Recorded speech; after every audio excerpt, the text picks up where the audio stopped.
Welcome today to this event on markups, market power, and implications for competition policy. It is the brother event of the one we had yesterday on empirical trends, productivity and growth. Now we'll take a more microeconomic market approach. And we are very happy to start with the presentation by Fiona Morton, who is the Theodore Nierenberg Professor of Economics at Yale University at the Management School. And then it is great to have some panel discussion on issues related to competition policy and market power. And in alphabetical order, we have an economic consultant, Adina Claici, who is the director and head of the Brussels office at Copenhagen Economics, with long experience at the European Commission, the economist team. We have Nicolas Petit, a distinguished academic, who recently spent some time in the US, in Stanford. He is professor of law at the University of Liege and also co-director of the Brussels School of Competition. And we are very happy to have with us also Arno Razek, who is the chief economist of German Competition Authority. Let me not try to say the name, German Cartel Office. We have interesting insights, so we'll start with Fiona. Fiona, the floor is yours.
The markups in red, and the green is dividends, and on the left and on the right is stock prices matched on top of the markup. So what you see, these pictures start in 1950, and what you see is it around the mid-80s in the United States, markups start rising, and they rise from maybe 1.3 to up to close to 1.7. All right, now that's quite strong evidence, and you can do this a variety of different ways. You can look at the data for Europe. They all show a rising pattern. I think the data for Europe are a little bit less strong than that for the US. If you dig inside these numbers, more high-tech companies have more of a rising markup, and the action is at the top end. That is to say, the markup of the median firm hasn't really gone up, but the markup of the 90th percentile really has. Okay, so one criticism that Halvarian makes of this markup work is that if you have a fixed output elasticity of labor, if that's not allowed to change over the 50 years, then what you're measuring ultimately is the change in the labor share. Hal presents that as if that's a big flaw in this research. I don't really see that that's a problem or even a rebuttal. If inputs are switching to information technology or to the owners of the company away from labor, we still have the same set of macro problems that we had before. Less investment, less business dynamism, profits, but no expansion of business, widening income inequality, and so on. So because those dollars are not going to labor, and actually not going to the suppliers of financial capital either, but rather the owners of the equity, what this does is it continues to generate a desire to exclude, a desire to lobby, and so forth to maintain those monopoly profits. Okay, so the conclusion of this markup work is that markups are rising. As I said, other work comes to similar conclusions. And the point that I am going to make in this talk today is that markups among competition people have a pejorative connotation. We're against markups.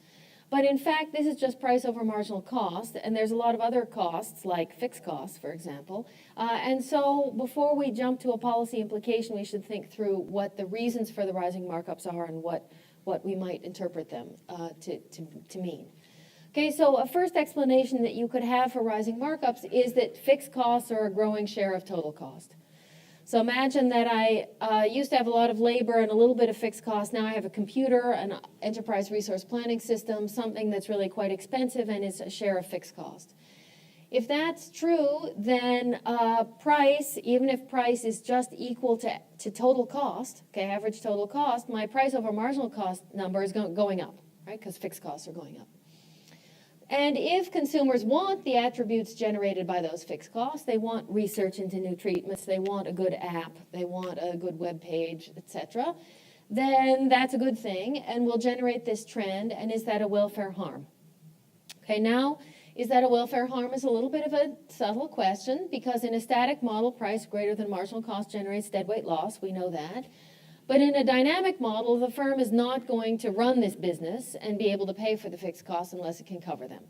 So the consumer is not going to get this product if price equals marginal cost, because there's no money to pay for the fixed costs. Consumers are likely better off in a dynamic sense with this product at price greater than marginal cost than without it at all. Okay? So in a dynamic sense, this is going to be probably not harmful for consumers. So the next thing we want to ask, is there a zero profit constraint? If we think there's dynamic gain and the firm is in expectation earning zero profit, okay, then the gross margin on each unit is just going to cover the fixed costs. And if there's no excess profit, I think most competition authorities would say, well, we don't have a competition problem here. This is a quality that's generated by fixed costs that consumers want. Firms are not making economic profit in expectation, so everything's fine.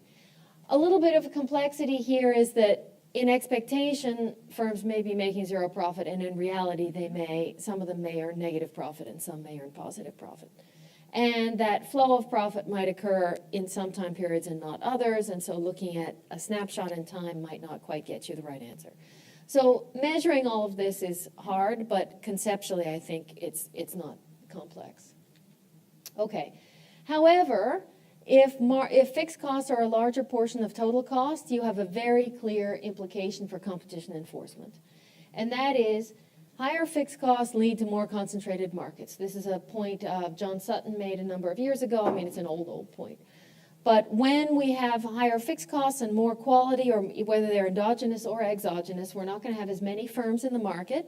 A more concentrated market means there's less competition in the market, and therefore more competition for the market. Becoming one of those successful firms in the market is valuable. We're going to compete for the market. The locus of competition moves much more toward entry.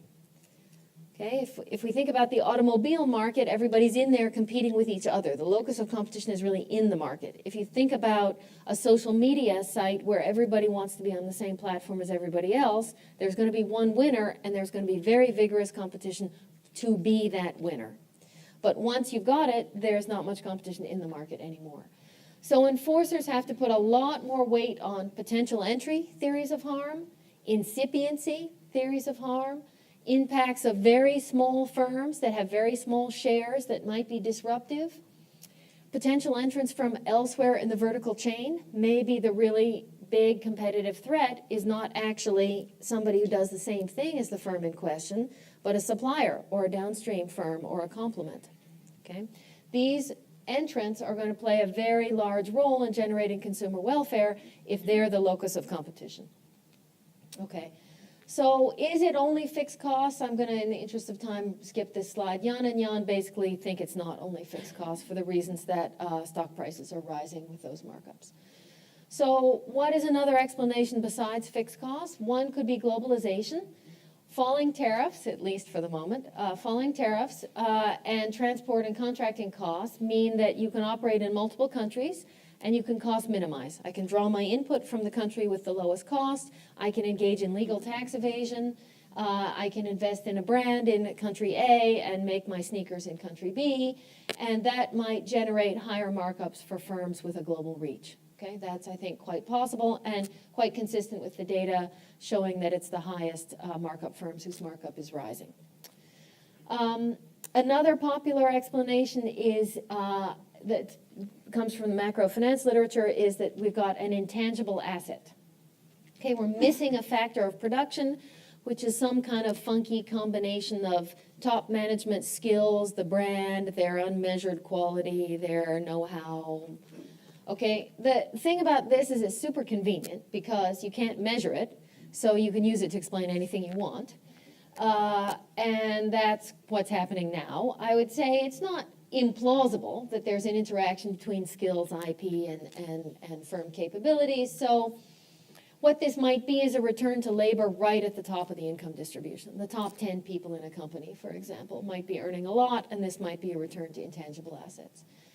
If you believe you've measured it, you could explain a lot of macro patterns, but I don't know that we really know how well we're measuring this. So that's an explanation that's out there, but needs more development.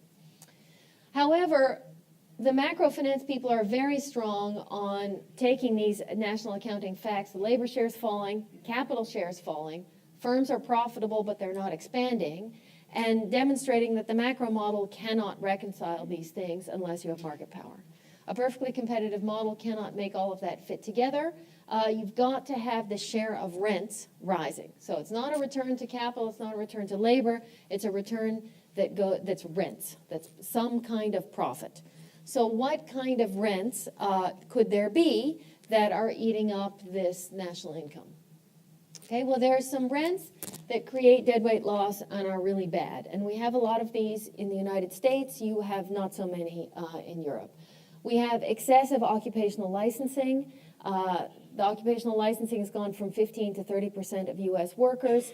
State legislatures do this. They get captured by some interest like interior decorators or dog massage people, and they pass, you have to have 30 hours of training to be a dog massage person or some number of weeks of training to be an interior decorator, and a lot of these requirements are not related to consumer welfare. We have non-compete clauses for low-wage workers. These are starting to be driven away, but if you work at McDonald's, you actually sign a non-compete saying that you will not go and work at another McDonald's. Okay, this really restricts mobility and income growth for low-wage workers because they can't become an assistant manager at the next door McDonald's. We have patent trolls. That's been a big upward trend in the last 30 years. Large portfolios of junk patents and repeatedly sue. We have a lot of regulatory capture. The Department of Transportation does a lot of worrying about how to increase airline profits.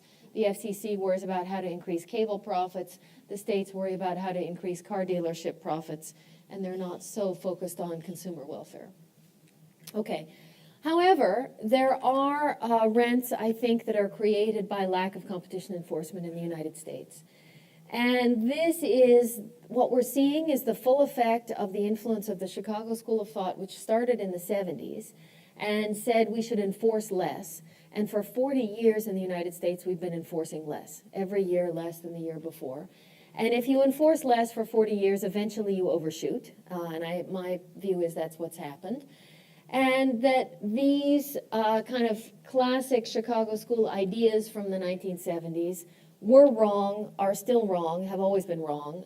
But now we have the evidence, because after 40 years, you actually see changes in markets to show that these are wrong. So monopolies are inherently transitory and will be overturned by innovative firms. Most mergers are fine. Everything vertical is fine.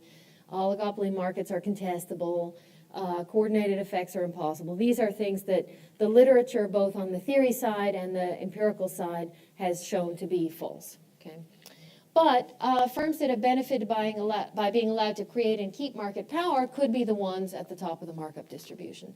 And this is a specifically American approach to competition enforcement and would account for our markups being higher than other countries' markups. So specific areas to worry about in competition enforcement, I would say the dominant tech firms are, of course, a big area, and there we need some theories of harm. These are not well fleshed out at the present moment. Merger under enforcement, there's a considerable accumulation of evidence that we need to tighten that up. That evidence comes from places like John Cuoco, who's got a book just looking back at merger retrospectives, but 2 new papers by Thomas Woolman talking about small mergers and showing that we have a real problem with mergers under our reporting threshold being anti-competitive. And then potential competition, a colleague of mine, Florian Ederer, has a paper showing that pharmaceutical mergers result in competing projects that would result in a substitute being killed off. So those are some of the work that indicates we've had merger under enforcement. And then we have harmful unilateral conduct that could be challenged under current law in the United States and is not. And I organized an issue of the Yale Law Journal that came out last May that covers a lot of these cases, but which are, and I'll go into some detail in a minute, but I think these are areas where we just we've chosen not to enforce in the United States despite economic theory and evidence that would indicate we could. So what could we be doing? Platform MFNs, here we've got travel sites or payment cards where the price parity clause prevents rivals from cutting the fee for the platform. Standard setting organizations and FRAND, the SSO goes out and creates a monopoly and then doesn't really enforce FRAND. And so market power is exercised there on implementers. Loyalty rebates, where an incumbent actually taxes the sales of the rival. If the customer buys from the rival, that makes the purchases from the incumbent more expensive. Horizontal shareholding, here we need more work to understand this better, but there's a risk that large asset owners, mutual funds or sovereign wealth funds, own rivals in an oligopoly, and that's suppressing competition. Monopsony, large employers in a narrow geography or skill category are driving wages down. Exclusive contracts and bundling, platforms that have exclusive contracts are going to prevent app entry, search entry, operating system entry, and acquisition of potential competitors. And here again, the platform or any dominant firm buys up the potential rival, and that in a share sense doesn't do anything. Your HHI is barely moving, but you may have a substantial effect on competition. And so let me show you a difference between the United States and Europe on these fronts. So platform MFNs, we have not done any in the US as far as I know. And in Europe, you did the Booking.com and other Expedia cases. SSO FRAND has been tackled in the EU under excessive pricing.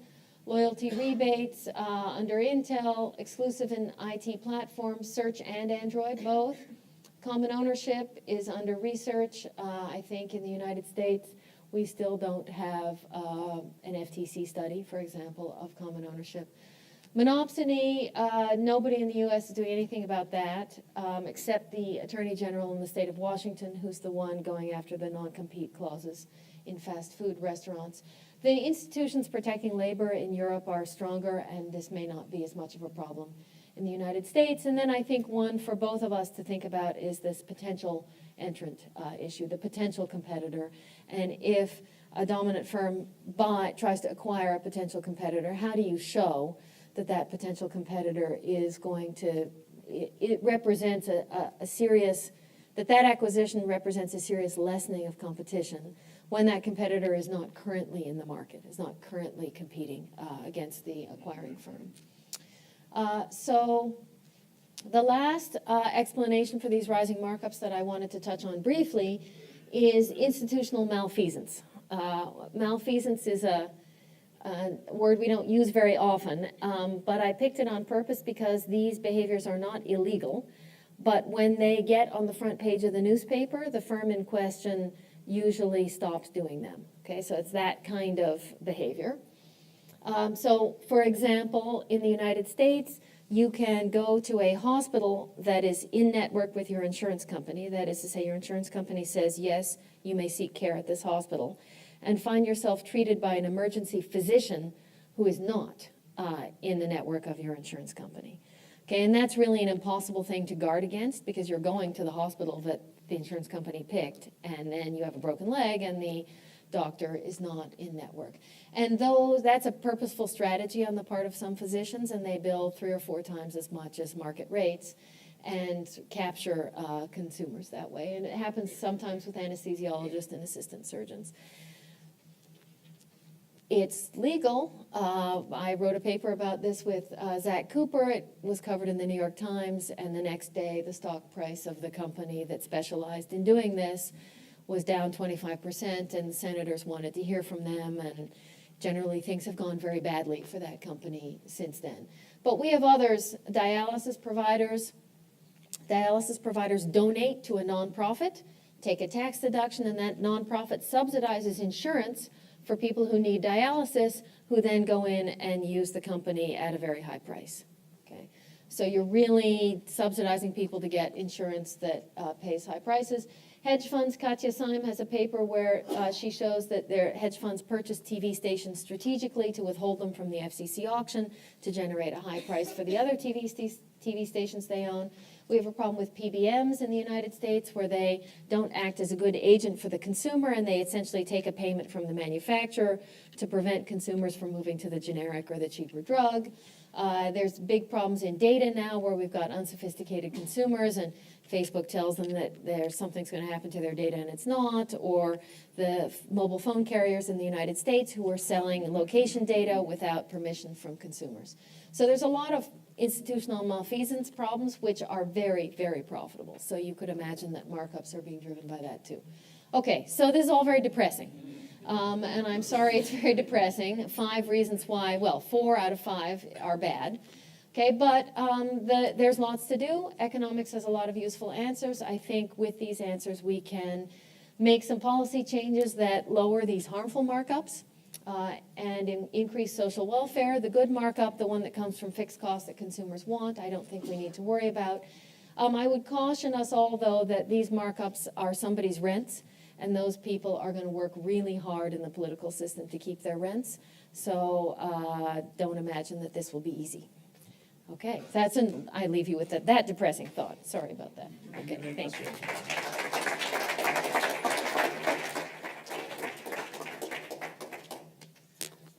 It was a very interesting and insightful presentation on why you observe what you observe, and that is very valuable. However, in your presentation, we noticed many different explanations. And competition policy and the enforcement in which you referred is just one of them. Do you believe that, in general, what you observe is a combined effect of all these reasons, or are different candidates to explain it? You mean company by company? No, I mean all these different factors contributed to arrive where we are. So it's a combined effect. I think so, yeah. So, and therefore, competition policy and potential efforts to address this problem should not be by alone, but should be followed by other instruments, correct? I mean, if you're an omniscient social planner, then yes. I think the problem is people like me, or probably most of you, are not also involved in tariff policy and globalization policy and law enforcement of,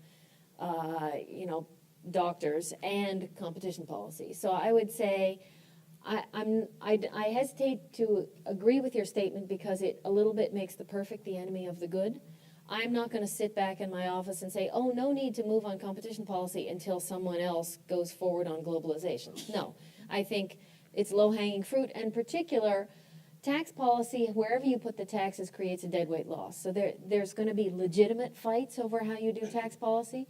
Moving from monopoly to competition generates more social surplus. It reduces deadweight loss. So there's just no argument against doing that, aside from the people who are losing their rents, okay? And their argument is, I would like the money, and that's not a great argument. So it's free to do this in some sense. Most of economics involves a trade-off, but moving from not having competition to having competition is free. It's beneficial.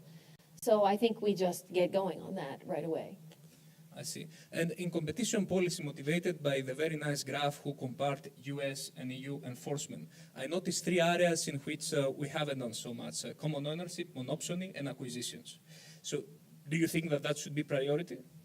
I think it is. I mean, I know that the European Commission is studying common ownership. Monopsony, I have to say I know much less about because Labor institutions matter a lot for that, and your institutions that protect labor in Europe are much stronger than ours in the US. So it may just be less of a problem here. I don't know enough to really have a strong view on that. And then potential acquisitions, I do think, needs to be revisited by both jurisdictions, because I think this is increasingly important in industries with strong network effects. In industries with strong network effects, the market structure you expect to see is 99% and a bunch of epsilons. Right? That's what you ought to get, because everybody wants to be on the same telephone network or social media site or whatever. So those epsilons are all we've got in terms of competition, and they need to be protected. Right? If you had 25, 25, 25, 25 and a bunch of epsilons, well, that would be different. Then you could think about competition among those four firms. But in a market with strong network externalities, you're not going to have that. Thank you, Fiona. Adina, I will turn to you, and I would like to ask you to give us your European perspective, given your experience on this issue. Okay, so sorry. Thank you very much, Georgios, and also for the invitation. It's a real honor to be commentator to Fiona and be part of this distinguished panel. As agreed with Georgios, I will just give a few views on Europe. First of all, based on what I read, and then based on what I think. So I would just like to start. I think the figures for Europe, at least the metrics that were discussed by Jan and Jan for the US.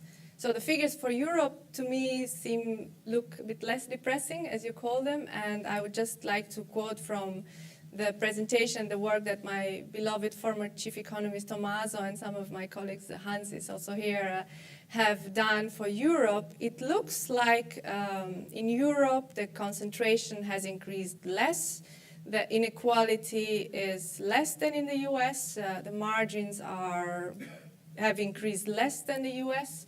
So it looks the situation is not as bad. Tommaso also, this is one thing in his research, some facts about these metrics, and he also linked this to the potential problems or things to do about the merger enforcement. I will talk less about this merger enforcement, just wanted to mention something that Jorge Padilla also in a paper has discussed some arguments of Tommaso. They agreed that high mergers lead to high margins lead to higher price effects in mergers. So this is a pretty straightforward economic argument. But Jorge is also raising attention or drawing the attention of the other side, that we should look at efficiencies, we should look at other elements besides the margins, one of them also being the diversion ratios, which we know is used in this UPP analysis. Now, diversion ratios works well in traditional industries, but I think I'm getting closer to Fiona now.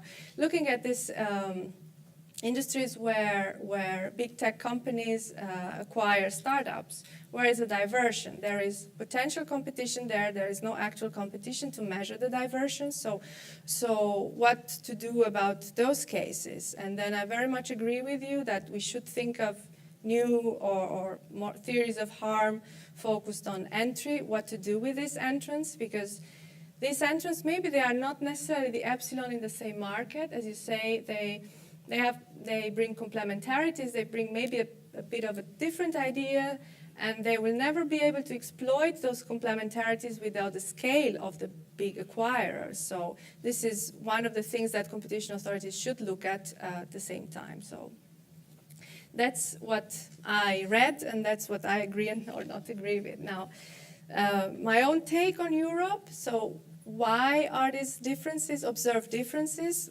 One is obvious, you already mentioned. It looks like Europe has a tougher competition enforcement, at least in antitrust. It's clearly more tough. In mergers, maybe they are more similar. So this may be an explanation for having less depressing figures in Europe.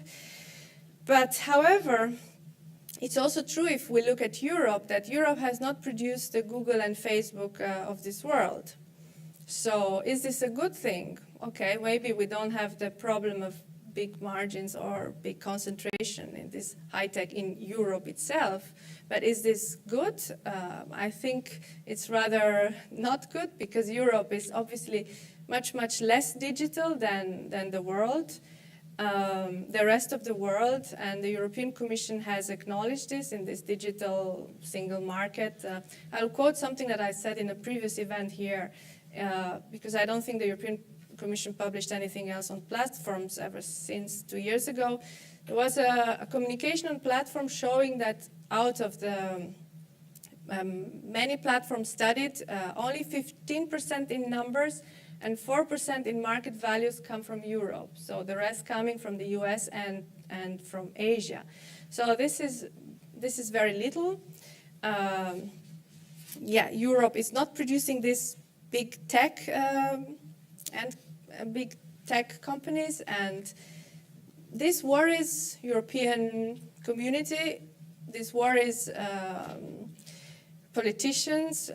There is, well, you know, I mean, we've read that Macron and Merkel they are advocating for an industrial policy that should be more protectionist, that should produce some European champions that are competitive on worldwide level. But is a more lenient competition policy the solution for this, for allowing European champions to emerge? Our Commissioner Vestager doesn't, she keeps tough. I read recently in The Economist, and I very much agree with this argument, that there may be other ill sicknesses in Europe that maybe they are not as easy and immediately tackled, but they are there. And one of them is the fragmentation of markets in Europe, fragmentation of capital markets, fragmentation of labor markets, and not least fragmentation of competition policy enforcement. I know that I was also involved, and in my times at the Commission, EU is trying to harmonize the competition enforcement across the member state, but there is a lot of tradition and this thing doesn't happen immediately and so straightforward. So because companies or digital companies that emerge in one member state in Europe may be sanctioned by or scrutinized by very different competition policies around Europe. They may not be able to gain scale, they may not be able to grow beyond the national borders, and that may be something Europe can think about. So this fragmentation in terms of competition policy. I think for now I'm happy to. Thank you very much, Adina. We move now to Nicolas. Fiona mentioned about the dominant tech firms and that the fact that we need new theory of harms. We had many controversial cases where potential theories of harms were discussed. As an expert in high-tech market, how do you see competition evolving there? Do we have a problem? Okay, so I want to talk briefly about the sort of poster child of the economy's monopoly problem, as we hear often in the US. So that's big tech or FANGs, so Facebook, Apple, Amazon, Netflix, and Google. And so increasingly in the public opinion, in the press, in agencies' declarations, we hear that the FANGs are monopolists. They are each on a core market in which they have no competitors, they're dominant, and they are sort of stifling competition everywhere around them. Now, the FANGs sort of raise really two really hard questions for policymakers. The first question is, can there be competition without competitors? So they seem to say, Google often comes with this line, competition is one click away, and so on and so forth.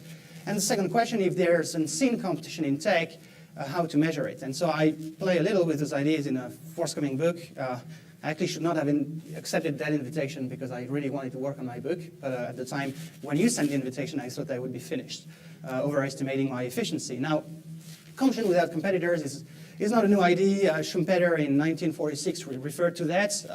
He talked of the businessman feeling himself to be in a competitive situation, even though he's alone in his field. And this statement from Schumpeter has actually two interesting prongs. Now he talks about competition felt, not competition seen in market positions. And he also talks about a sort of construct validity problem, which is that agency and policymakers, because they have certain models, thinking about competition, they don't really capture that competition felt, that competitive pressure. Right? So the idea of Schumpeter didn't really carry the day because, it's Schumpeter, right? So he said very bold things on innovation, and hence, a lot of stuff that he said about competition has not really been, taken on board in policymaking. But interestingly, a bunch of other economists, independently from Schumpeter, and very, very expert ones, I've talked about that as well. So if you go to, John Hicks, he talked about subjective factors relevant to firm behavior. He talked about discrepancies at firm level, including, within firms holding a monopoly position between snatchers and stickers. And Liebenstein as well talked about the necessity for competition policy to assess the degree of effort. So he talks of firms despite or in spite of the existence of monopoly positions. So if you piece all those declarations and statements and research from seasoned economists together, there might be some sense in which you can try to build beyond observation of structural monopoly position or markups and so on and so forth, an assessment of competitive pressure at firm level, competition felt. Now, I play a lot with this idea, and so I formulate the following hypothesis. If there is indeed a competition that we do not see because we just see structural monopoly positions, maybe the people that are expert but outside of the competition epistemology find less monopoly when they observe FANGs. So what I do is I try to sort of use data and collate data from other contexts. So the firm, so the 10 case of the FANG firms, but foremost and more importantly, data from 17 financial data providers. There's a list there, and when they talk a lot about competition. Those people, they do industry analysis, they do top 5 competitors analysis, and so on and so forth. And so you can find a lot of interesting stuff in the way those people talk about competition. So when they look at FANGs, really, what they tend to tell you is that actually those firms are to some extent, some of them at least, are competitors to each other. And so what you can see on the slide is basically a sort of radar. So on the left-hand side, you see Google. So Google takes on a lot of competition from Microsoft, Facebook, and Amazon. Takes very little competition from Netflix, right? So if you look at Apple, there's people who tend to say Apple takes a ton of competition from Microsoft, but much less so from say Facebook and Netflix, right? And so you can actually come up with those radars of competitive intensity, competitive pressure, if you look at that data. So you have this sort of 4-dimensional competition across industries and across all markets that those firms and those industry analysts tend to report about. Now, in my analysis, I find a lot of discrepancy at firm level. So I'm not saying here that none of these firms is a monopolist, but what I want to suggest is that those firms denote variation in terms of various parameters that they are listed on the slide. So some of them are very widespread conglomerates, others are more thin conglomerates. Some are subject to a lot of uncertainty in the market. You can read a lot of uncertainty in the way they talk about competition, others much less. Some are very R&D intensive firms, others are much less R&D intensive. Some firms are very serendipitous in their approach to product launch or innovation. So they tinker with new products, they phase them out, they tinker again, they phase them out. They have research labs which do not have a sort of outcome-driven R&D purpose. They sort of they play the experiments a lot, right? So that's what I see in my early analysis. Okay, so I'll jump on that. So then question, of course, if there's indeed unseen competition that we do not quite capture with structural analysis, and when I talk about structural analysis, I talk about all the gang of instruments that we traditionally use in structural analysis. So that's concentration ratios, learner index, and things like markups and so on and so forth. So maybe how can we measure that? So one idea that I try to explore is whether we can move beyond products markets to capture the 4-dimensional competition that those firms report they're involved into, and we could look at a bunch of things. And in the interest of time, I'll jump fast on that. And actually, I have a paper, so people interested with the analysis, they can always go to the paper. I actually write better than I talk, so We'll post it on the event page. That's good. One way to think about how do we measure that four-dimensional competition is do we ask the right question. So you may remember that a few months ago, Mark Zuckerberg went to the Senate, and on the Senate floor, he had this interaction with a member of the US Senate who said, if I'm not happy with Ford, I can buy a Chevy. But if I'm not happy with Facebook, where do I go, right? And that was sort of, very, very, clever question and, interesting intuition because, you think, well, indeed, where do I go? So, someone much younger than me would say I go to Instagram because Facebook really sucks. But, a lot of people are stuck in Facebook and they have no alternative. They feel there's a monopoly, right? Now, you know that Instagram belongs to Facebook. I know, of course. But, all right, of course I know that. But that's exactly where I want to go. So what matters is not whether there's a single supplier or there's not a single supplier. What matters is not whether Facebook today is a single supplier. What matters is, across time, whether Facebook as a single supplier has been subject to a lot of change in its business behavior, in its organization, in its investments, and so on and so forth. And actually, Instagram may be a driver of change within the company. Now, what's interesting is that again, those economists, they've talked about it, they've said competition and adversity creates pressure for change, and maybe we should think about trying to measure to what extent firm over time, how would you say that, whether they really, try hard to change even though they have this sort of observed monopoly position. So we need to capture the degree and rate of firm change over time. Did it change in one or more dimension? Can we see rising outputs? That's what we see with Instagram, actually. A lot of output, output has just gone like that. And, if you think about monopoly, a monopoly takes from society, doesn't add to society. Do we see change in cost structures? Do we see change in R&D? Do we see change in capital allocation choices? Do we see change in strategy? Do we see change in compensation? And again, not all firms change in a competitive way, right? So if you think about capital allocation choices, for instance, a firm that moves from retained earnings to a lot of buybacks may not be a very pro-competitive change. So that's what I wanted to say. So to close, just one thing, one way to think about it is think about the FANGs as digital Westeros, right? The Game of Thrones family. Some of them are really cool, some of them are really uncool. The question is, who's Apple, who's Amazon, who's Microsoft?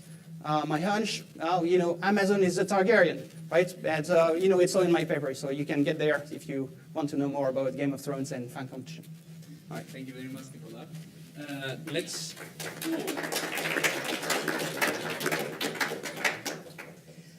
Let's move further with Arno. So to see the enforcer's view, active enforcement, to talk about German view, which has been quite influential in enforcing competition policy market power.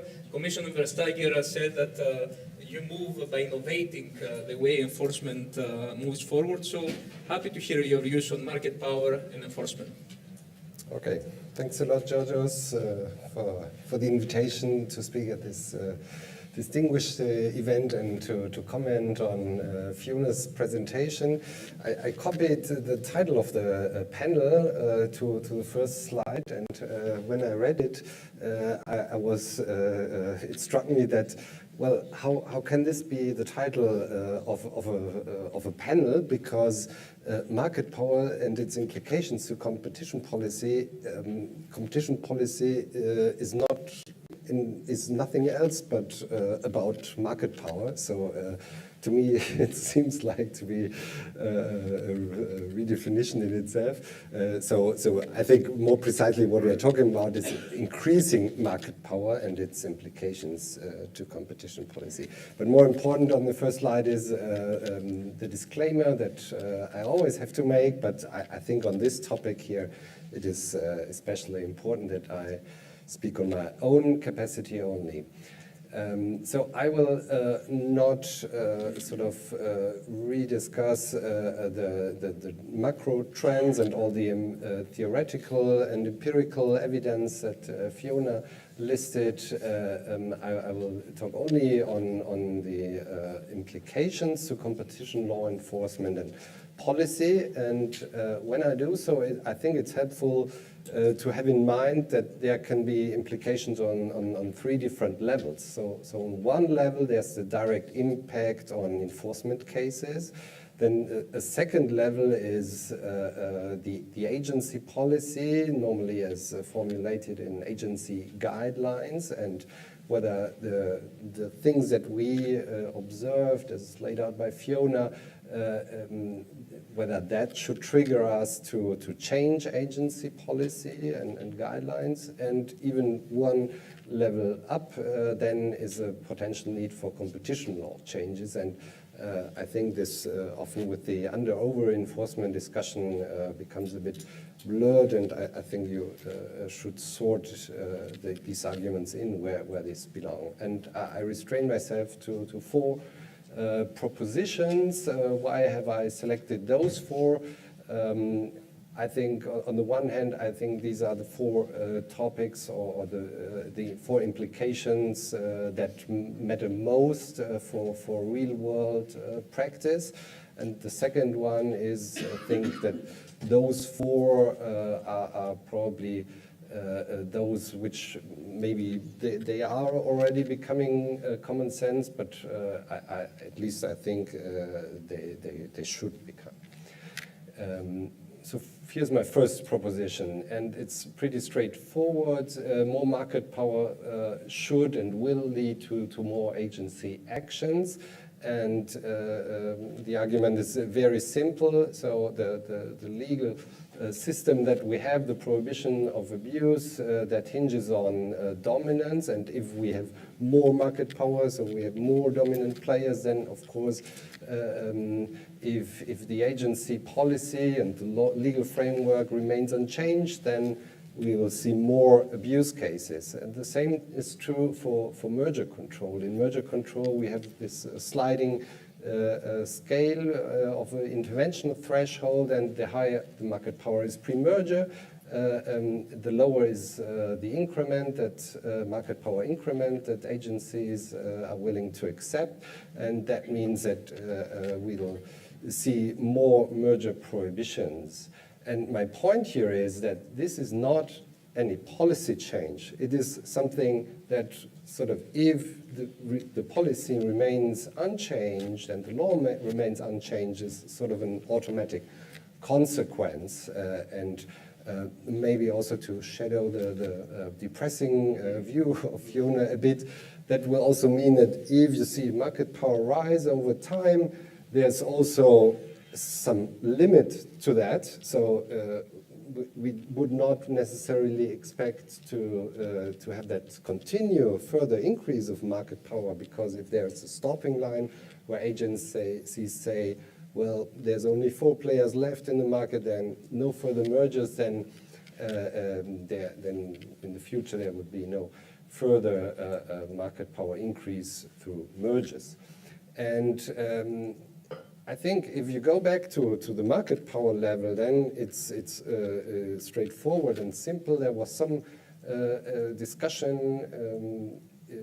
I was just asked before the event what I thought of that between the Zenger-Valletti paper, Jorge Padilla, and also from Greg Warren and Luke Ferb, where sort of they went down to what does increasing margins mean for merger control. And yeah, you can always make some specific situations where not necessarily higher margins will lead more likely to prohibition.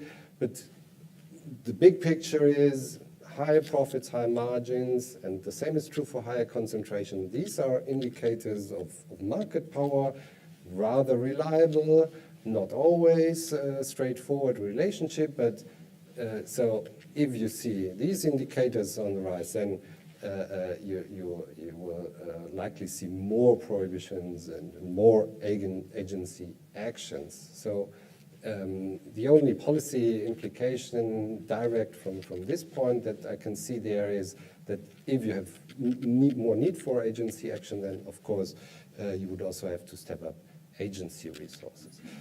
is my second proposition, and I think that ties well in what Fiona and Adina have said. I think it's now common sense that, at least now common sense, that mergers and abusive practices or market power can affect not only prices but also quantities, qualities, variety, innovation, both short-term and long-term. And I think this hasn't ever really been disputed on an academic level, and we always had that also in agency guidelines, textbooks, and so on. But still, agency enforcement internationally sometimes was very focused on short-term price effects, more in some jurisdictions than others. But if you see the more recent case practices, for example, I made here two examples on the slides. The US DOJ has sued a merger only on lessening of innovation grounds, or the UCMA, I think both cases are from 2015 or 16, on a quality reduction of a merger. So this is also becoming more real case practice, and from a German perspective, it's a very welcome development. We, as Bundeskartellamt, we always held that, well, competition is much more than just prices, and it's not only short-term, so we welcome that. So what will this mean for policy or interventions? You can make up cases where this broader perspective actually leads to less enforcement, but in the majority of cases, this will lead to more enforcement. Third proposition is, and that's sort of the most controversial part probably on the whole debate, should agencies lower their intervention threshold? And on the empirical evidence, I think it is very difficult to make a general empirical proof of over or under enforcement. You can always collect pieces of evidence, and for example, the Quokka study with the remedies, that's of course a strong piece of evidence, but to get to the general picture, it's quite difficult. But what is my observation is that the discussion on, and that after all I think goes back down to beliefs of the people in conferences like this one today. This has changed very much if compared to last decade. And 10 years ago or 15 years ago, you would hear many voices complaining about over-enforcement, and today you have it the other way around. And so these voices have changed a lot. And so to me, my personal view is you do not really need to go the next step and sort of lowering the thresholds in agency guidelines or even legal thresholds, but a natural step would be to fully enforce the existing intervention thresholds as they are written in the guidelines. And my impression is that this happens more, and overall around the world, agencies seem to have become stricter de facto without any declared policy change, just what they did in cases. And probably one example where this is quite obvious from the case numbers is the European Commission, where after 2004, when these court cases were lost, there was a strong decline of prohibitions and remedies, and this has been picking up quite strongly. And maybe one more anecdotal piece that I can report is that 10 years ago, we had many parties, they tried to evade German merger control, so they made requests for referral to the European Commission, or they structured their mergers so that it was fileable there. We don't see that anymore, so we have now often parties that request that the merger is referred from the European Commission to the Bundeskartellamt. So I think we internationally on one level. And fourth proposition is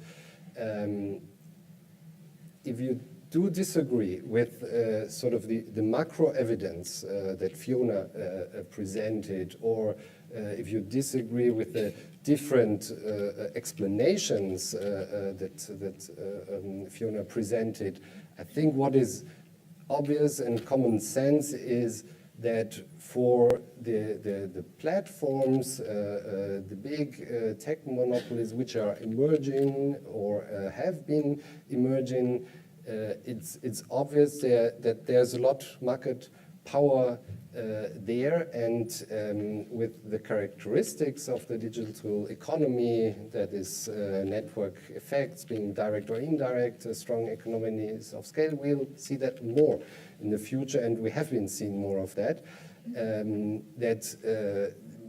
We cannot, as competition authorities, just don't do anything about it.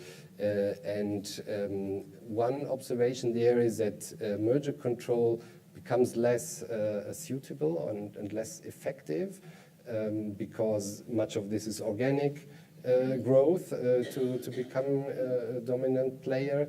And cases like Facebook, WhatsApp, or Facebook, Instagram, at that time the authorities believed, well, the merger won't be a problem. Today they seem to think different about it, and probably would take the decision otherwise if they knew how had known how the development was in the years afterwards. And Jean Tirole, in his recent book, makes an interesting analogy with telecom markets, where he basically said, well, we had these telecom networks, these were all monopolies, these were incontestable, and basically we solved the problem with sector-specific regulation, so to ensure interoperability between players. And what he suggests is probably with these new networks,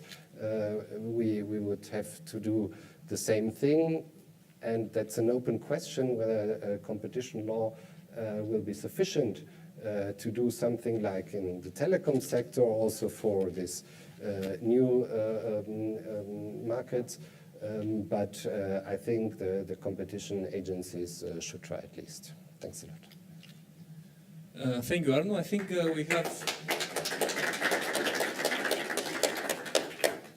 we have a lot of proposals, ideas, theories on the table. So I want to go to one round of comments on discussion. So we have heard about the depressing view, the empirical findings, but also areas on competition policy which we could contribute more. Then we had the European perspective on specific issues that they are of interest to move forward. We had the oligopoly theory, which basically says, even we have market power in digital firms, we may have first competition, and we should take this into account. And then we had some very interesting for discussion propositions coming forward. So let's go to comments. Fiona.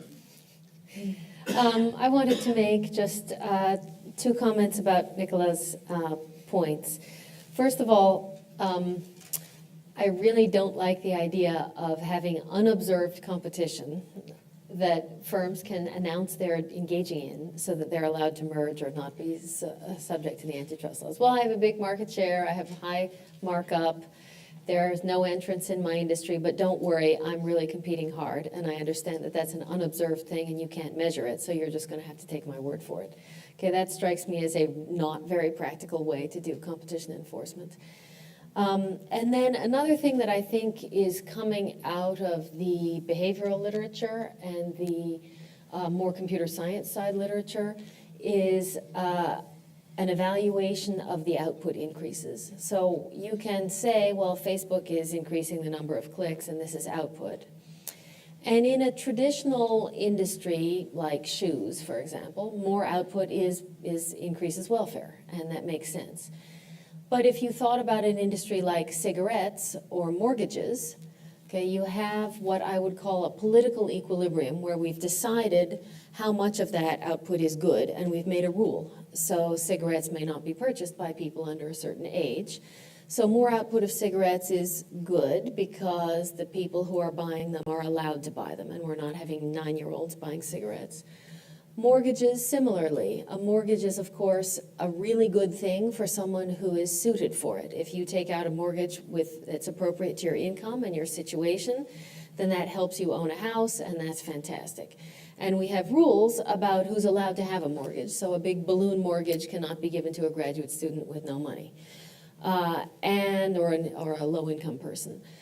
So in that world, more output is better, and that's what we're used to thinking of. But suppose that we have a digital economy that has grown without any regulation. You have some in this continent, but we don't have any. Then it becomes not so clear that more clicks is always better. So suppose that those more clicks lead to addiction. Suppose that those more clicks are exploitative. A phone can read your eye movements now. An Android phone is looking at your email. It knows when you broke up with your boyfriend, and depressed teenagers buy more makeup, for example. If you click on the suggested video in YouTube and you start with diet videos, you end up at anorexia. Okay, it is not clear that more output is actually welfare enhancing. So I think we cannot look at clicks and oh, there's more ads, there's more engagement, and call that consumer welfare. We're going to have to go back to the drawing board and think about what of those things actually does count as welfare enhancing output increases, and what of those things is just addiction or exploitation or something that we really don't want consumers to be doing. So that's just a caution. Normally, in this world, greater output is always greater surplus, and I think in the online digital area, we just can't make that assumption. Nicolas, you want to? Yes. Yeah, please. Yes. So for the first comment, I wanted to recall a little anecdote. So this is a story about two young fishes. They are swimming in the water. And as they swim along, they meet the old fish. And so the old fish crosses their path in the water and looks at them and says, "Hey, fellas, how's the water?" So the two young fishes, swim along for a minute, and then one looks at the other and says, "What's water?" Right? And this is the idea behind an observed competition. I'm not saying that there's assumption that we can observe that we should count as sort of mystical belief. I'm just saying that if we have indeed, and we have to be humble, right, with our tools. That's what the literature on macro today tells us to IO scholars. Guys, you maybe have missed something. We have to be humble, and we have to think about our tools and whether they are providing the right metrics, measurements, and diagnosis in competition policy. So that's the idea about an observed competition. The second thing I want to say about the second remark, that as much as I think that indeed, not all output increase is welfare enhancing, I think we cannot just say that output increase in digital is doubtful in terms of its social welfare, increasing property. And so what I want to say here about Facebook, for instance. So recall the big dip on the markets, right? Facebook took a big hit in Q2 or Q3, right? And everyone was talking about it, looking at the share value that was sort of destroyed just in a day, right, on Facebook. So what happened there? If you got to look at the data, what did Facebook do? And why did it report such a loss on the market? Why did it take such a hit on the market? Well, Facebook basically announced that the cost of investments in cybersecurity, privacy, and security had increased by 50%, right? And so that generates, increases in investments, increases in potentially, socially welfare improving improvements on on the platform, and I don't really think that the increase in output should be sort of degraded on the sort of loose notion that in digital everything is doubtful. Second thing I want to say is when Facebook bought Instagram was a very poor company which was not able to scale, right? So look at it, the sort of numbers that we see that due to maybe its proximity to experts in the field, people who know better at Facebook, investments and so on and so forth, the platform has scaled dramatically and provided good stuff for people. I mean, I just don't want to sort of run under the other assumption, which would be we need to be very careful with those improvements in outputs. That's it. Thank you, Nicolas. On this side of the table, Adina, any comments before going to the questions? Well, just to complement Fiona, I mean, I've been looking a lot into big data, and I think you're right that we have to be careful. It's scary what big tech companies are doing with our data because we don't know everything that is collected from us in every single second. And that's why I think there is a lot of work for economists and for behavioral economics experiments. There are already some people writing on it, how much people value their data, their privacy, and also how much they value the services that Google and Facebook are delivered. There are all these kind of experiments. Would you give up an ice cream or 5 minutes without Facebook? So if you are somewhere in a remote island. So I think, I wish I had more time, but I think researchers can do lots of interesting things to measure both sides and then see who is gaining, who has bargaining power, and how much Google should pay people for this data. I think it's... Do we have access to data to do that? Good We run question. experiments. Yeah. And also, I mean, the 10K is also, Facebook reports every quarter and every year on the revenue it makes per user in America, in Europe, through the use of personal data. So, and there you can sort of, see actually large discrepancies between, the Chinese market where Chinese people, do not care as much for privacy, or, maybe Europeans, and the metrics are very different across markets. So that tells a lot about, people's preferences with regards to privacy or institutional frameworks. Do you think the Chinese number is about their preferences? Yeah, I don't know. Actually, they are not, as big. But if you look at Europe and US, there's a large difference in the revenue per user from the platform. I've heard this before. I think OECD already has has proposed a few metrics on how to measure the value per user, or market capitalization per user. But these things depend on so many other things in the market, including market power, and so I don't think they are very reliable. I think these experiments could tell a bit more about people there, but also people themselves. They are not yet able to value this, to give meaningful. So wisely designed experiments can help in this.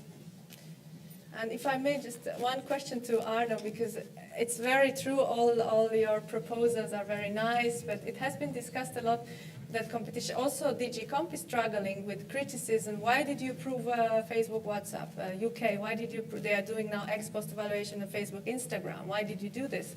They said that's the best we could do given the standards. We are accountable in courts. There is no evidence about this potential competition, future competition. That's why internal documents are very important, but if you don't find it in internal documents, otherwise, yeah, they are I think that's the struggle. Maybe you can confirm, because I don't think you mentioned, but that's the struggle you have. Because in theory, we all read things, and it's, but then in practice, you go to court, and what do you prove? Is this a big problem currently? Maybe is there something to do there? I'm quite skeptical about what you can do in practice with that, because of all the court things. Because it's quite far away, and it's hard to predict. And so, if you have these smoking guns, like in the Dow DuPont merger or so, where you find some document, it says, we will cut down innovation after merger, then it's easy, yeah. But normally you won't find that, and so yeah, I think it is difficult. It is so in basically the only jurisdiction which covers it fully, these potential acquisitions of a potential competitor, is the UK regime. So in Germany, for example, we had this legislative change where a transaction value threshold was introduced to cover acquisitions of potential competitors if these potential competitors' market value is more than 400 million euros. So it must be a high potential firm. But still, on the acquirer side, you need 500 million actual turnover. And we just now have a merger. It is much discussed in the press. I don't know, from the press information, it sounds to me like they will not meet the merger threshold. So I really don't know whether it will be a fileable merger, but if you believe what in the press is said, then basically the case is that the two delivering food delivering services, big ones in Germany, they are valued more than 1 billion euros each of them, but none of them has 500 million turnover. So it wouldn't be covered then with the filing thresholds. And then you can readapt our filing thresholds and so on. So it is very difficult. But one comment on the conversation between Nicolas and Fiona. I'm not so sure with your example on, I think it was Microsoft investing in cybersecurity or so on, or Facebook. I think it's a wrong discussion to discuss about is Facebook or is Google or is Microsoft good or bad? Is it good for the economy or bad? Or as you said, that you would normally think of a monopoly as taking something from society. And that's not the point. Monopolies are always better than not having a product service at all in the first place, or normally are, because otherwise people wouldn't buy that. And I think the discussion should be is it better to have competition in the market or a monopoly, and not about having it at all, or is it good or bad, and so on. And so to go back to the Tyrol analogy, of course it's good to have telephones and telecom markets, but it's even better to have many telecom providers that are interoperable and work together from the consumer's point of view than having a monopoly provider. And I think anything else to talk about how much Facebook or whoever has invested in cybersecurity, that is more a distraction of the competition angle. Thank you, Arno. I'm sure that there will be some response, but I suggest to open also the floor for discussions and we answer collectively. So, please identify yourself and feel free to ask. Yes, there is one question.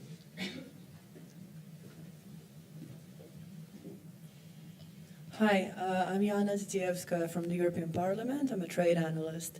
So actually, I was very interested to see the analysis about partially market power rising due to globalization. So on one hand, you said we should go after, as Fiona mentioned, that we should go after globalization in terms of tariffs and trade.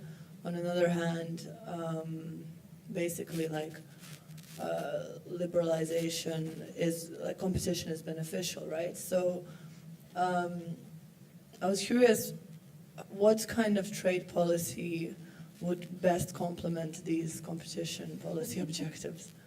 Thanks. So let me clarify something. I didn't say go after globalization. It's a possible explanation for rising markups. Whether people think that globalization is helpful because it delivers more choice of products and at lower transaction costs, it might be a kind of markup like fixed cost that we don't mind. So I think that's a policy issue. In terms of how to make trade policy better, I'm afraid that's outside my area of expertise. In the United States, I will say we're very good at saying that lowering trade barriers helps the economy on average, but it harms particular workers. And we acknowledge that, and then we don't compensate the harmed workers, and then the harmed workers get upset. So that's how we do it in the United States. I don't recommend that, but other countries do it differently, I think. Let's take three collective questions, and then we'll go back. There is question here. I think you mentioned that in Adina also, that sometimes also with these potential entrants and so on, it's very hard sometimes to really show what is going on, right? And sometimes I've been involved in cases where they didn't even know themselves really what was going on, it seems. And one way to get around that, of course, would be to introduce some presumptions and that go the other way, right? And so is that something that you think we could actually do? And as to Fiona, who's first, does economics know enough to help us create some presumptions that we could actually go down and defend in court, right? And I'll extend it also to, on your first slide, you had coordinate effects. I think we are all sitting with, we know there's something probably wrong, but once you look at it and you have to say, this merger is going to make them suddenly coordinate, that is really hard, Yep. right? And again, it would be nice if we could have, and I know John Baker and Carl Shapiro wrote already many years ago some suggestions about how to perhaps based on, so does economic have enough empirical evidence to help us argue some presumptions that would make it maybe move the balance a little bit? Let's take other two questions and we answer. Hi, I'm Brett Haig from BBVA, a Spanish bank. And I've got a question concerning, following a little bit on your idea of Jean Tirole concerning the digital platforms, and if it might be necessary to think of regulation for that kind of platforms instead of just talking about specific cases. And thinking of these digital platforms, would it make sense to regulate them in the same sense of telecom operators by, for example, opening or forcing them to open up access to their infrastructure, to their data, or things like these? What do you think about an ex-ante regulation approach to these competition cases? Well, not cases, but Thank situations. you. There was another question there.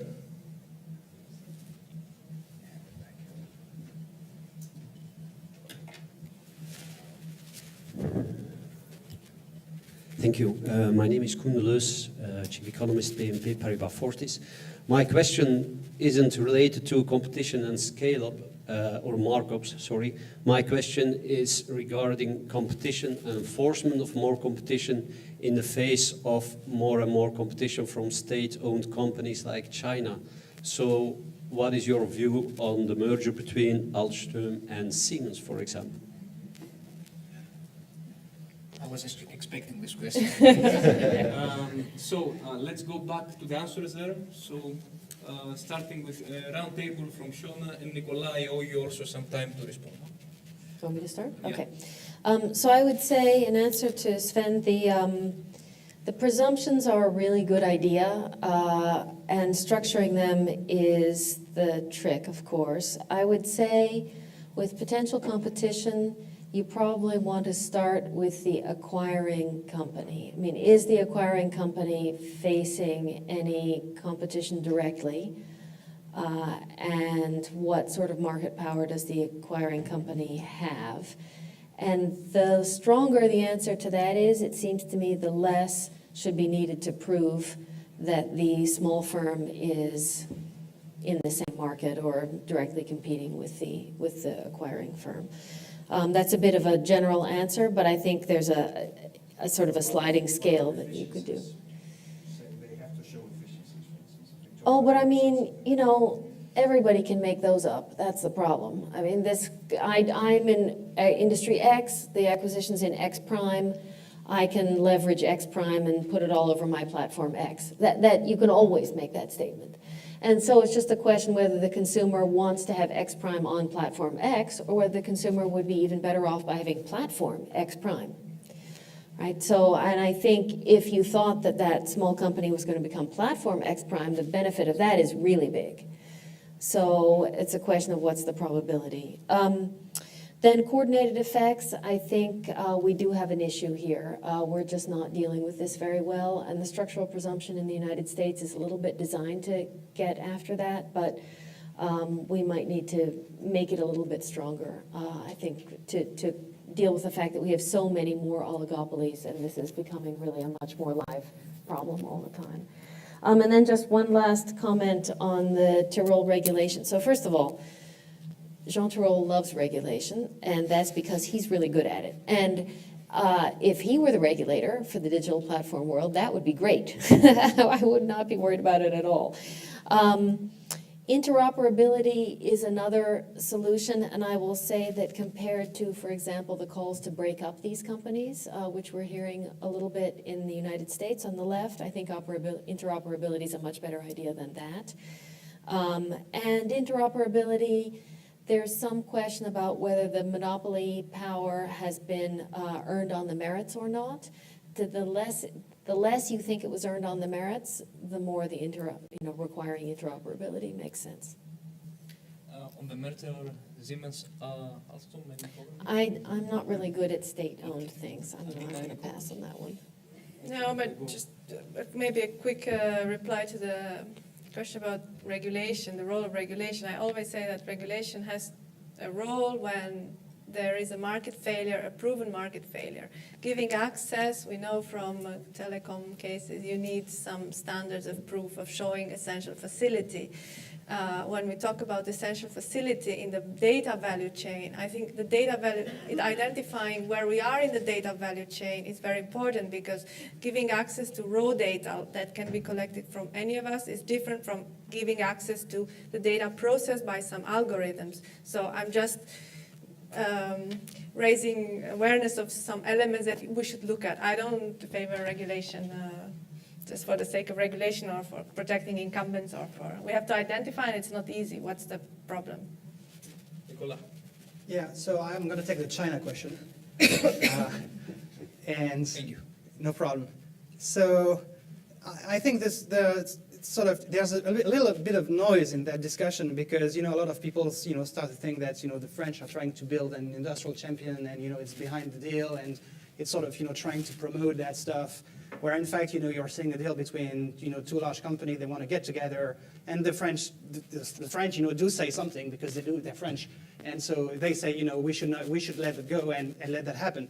Now, it's not so much about creating a domestic player as much as it is about creating an efficient player, and the story of the EU merger regulation tells us a story about it. Now, remember, we have European competition law since 1957, 51, but we didn't have merger control for 40 or 50 years, right? And the underlying reason for that is that we knew that with market integration, due to the removal of trade obstacles, we needed small European firms in domestic markets to grow bigger, right, in that new European-wide market. Now, globalization, which dates back, say, I don't know, carbon print dates 1980, you could say, well, creates a sort of same challenge for European companies, this time in a much bigger aquarium. So the question is, do we want to actually let those firms, merge and restructure to, fight competition from the US and fight competition from China, which is the new big player? And so if we applied the same reasoning at the reasoning which led only very late to the adoption of a merger reg, we should probably proceed on the underlying assumption that those restructuring transactions are maybe driven by efficiency considerations, even though, of course, analysts and investors, make bombastic statements when they report about efficiencies in ex-ante merger proceedings. The second thing I want to say about China is there's an idiosyncrasy when you start to think about China's state-owned companies, because China doesn't play by the same rules as the US and Europe. And so there's a trust problem here. Do we want to live in a world trade order with fair competition and free trade where you know that your partner is not playing the same game, right? And I think this is a sort of more moral question, but no one wants to address it. I think there's really scope to do something about it. Thank you, Nicolas. It was clear. Arno? So I'll take the ex-ante regulation question.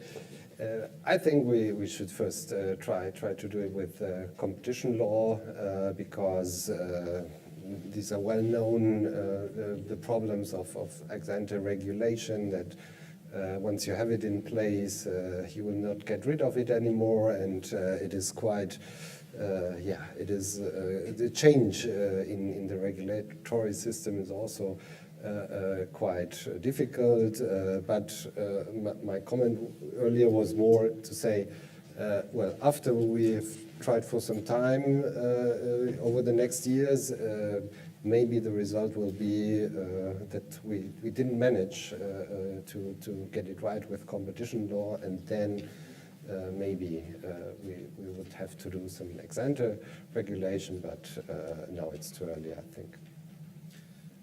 With this, I would like to warmly thank the speakers for being here with us, and I invite you